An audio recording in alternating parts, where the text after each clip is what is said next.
Hello and welcome to this video which looks at how to get an equivalent to the Campark T20 camera out of its box and operational in just a few minutes. Now this is the second take I've had to do of this video because I've just made it a few minutes ago, and the audio didn't come out at all, so I'm trying a different microphone which previously has made me sound a bit breathy, but hopefully this one will work. Unfortunately it's not quite as good as the last video because I was able to take the camera literally out of its box and have it working within 3 or 4 minutes. That's the film I took off the camera bits, which of course it'd be rather fake to try and repeat that, so I'll be upfront and honest. This is a camera I've bought myself. I don't get sponsorship for these videos. This is a Campark T20.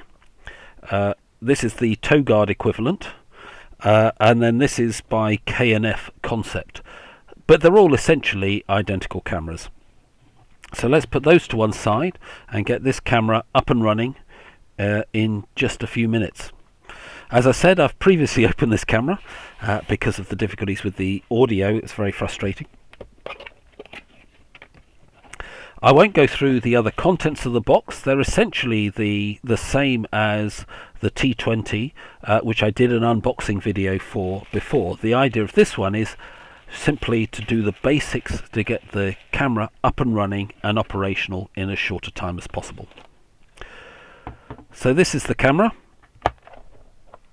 There were bits of film originally on these. I did wonder whether to try and put them on and fake that I was opening it up for the first time, but there doesn't seem a lot of point. Memory card is the easy part to put in. The memory card just slots in the side. It's a straightforward SD card. And then batteries. These are rechargeable batteries from IKEA. They actually work quite well in the other cameras I've got. They're a bit of a tight fit though. The specification for AA batteries has a little bit of tolerance to it, and so some AA batteries are larger than others, and you have to be aware of this. In the other, there's another video I've got about powering your camera, which goes through this in particular detail. It's worth noting that the Duracell rechargeable batteries are slightly fatter than most others. So other videos, as I say, show all of the features, but on this camera you just move the thing half over to go for setup. You can select with the top left hand or put it into the mode, and then you select with the top right hand button. I want to put it onto video, which you can then select, and then these are the up and down buttons. So I want my video resolution to be the highest resolution. I want my video length to be, I normally set for 20 seconds.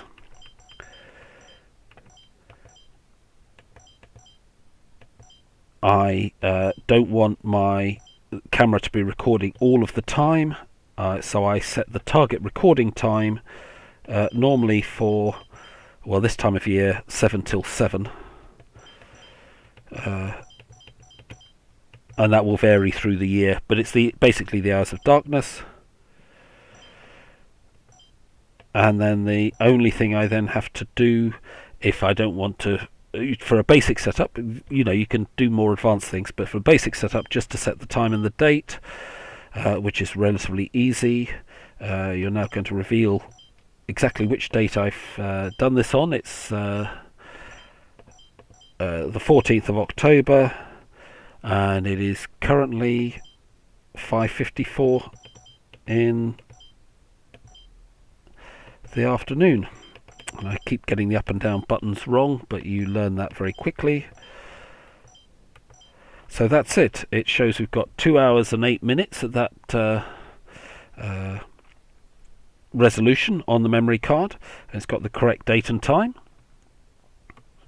So switch it off. I always recommend switching it off before switching the unit properly on, and you will see as this comes up that it's counting down, it's getting ready, and it should have its little red a little red LED light flashing at the front. And if we took that out and put that in the garden, that is now ready to roll.